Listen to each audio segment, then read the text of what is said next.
अस्सलाम वालेकुम नाज़रीन। एक उर्दू में ज़रब मिसल है, क्या पिद्दी का शोरबा। कि जुम्मा 8 दिन हुए हैं कि आपको अभी T20 क्रिकेट में इतने आए नहीं होंगे, इतने मैचेस नहीं मिले, लेकिन आप स्टार बल्लेबाज के ख़िलाफ़ जहर उगलने लगे हो।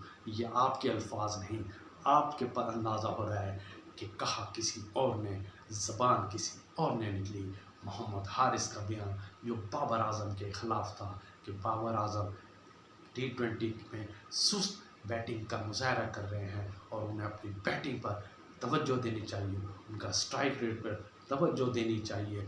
लेकिन आज यूएई के ख़िलाफ़ मोहम्मद हारिस सिर्फ 2 गेंदें खेल सके और 1 रन बनाकर कैच आउट हुए, लेकिन साथ ही उन्होंने एक अपना बैट ही तोड़ डाला। वो उन्होंने अपना बैट नहीं तोड़ा रहा, दरअसल उन्होंने अपनी किस्मत तोड़ डाली, उन्होंने अपना कैरियर तोड़ डाला, उन्होंने अपने कैरियर को थप्पा लगा दिया कि साथ एक स्टार बल्लेबाज के ख़िलाफ़ बोलने का यही अंजाम होता है कि इतना सब्र नहीं है कि एक आउट होना ये खेल का हिस्सा है, लेकिन गुस्से में आकर आज अपने बैट ही तोड़ दिया।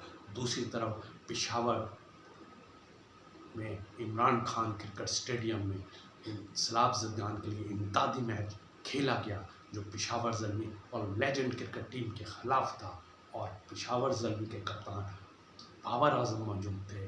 उन्होंने 23 गेंदों पर 46 रन बनाए, लेकिन असल था कि स्टेडियम में बाबर आज़म की वजह से शाहीन क्रिकेट स्टेडियम खचाखच भरा हुआ था और बार बार शायकीन क्रिकेट स्टेडियम में दाखिल होकर नौजवान सिक्योरिटी हसार तोड़ के बाबर आज़म के करीब जाने थे, उनसे सेल्फी लेने के ख्वाहिशमंद थे, उनसे गले लगने की ख्वाहिश थी। और ये हमने आज देखा कि बार बार सिक्योरिटी हसार तोड़कर बाबर आज़म को गले लगने, बाबर आज़म को के साथ सेल्फी बनाने, बाबर आज़म के को छूने की ख्वाहिश लिए बार बार नौजवान स्टेडियम में ग्राउंड में दाखिल होते रहे, मिलते रहे बाबर आज़म से।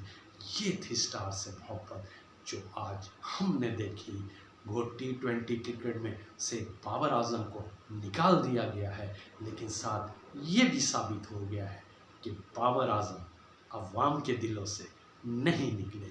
ये थी आज की खबर। चैनल्स को सब्सक्राइब करना ना भूलिएगा। अल्लाह हाफिज़।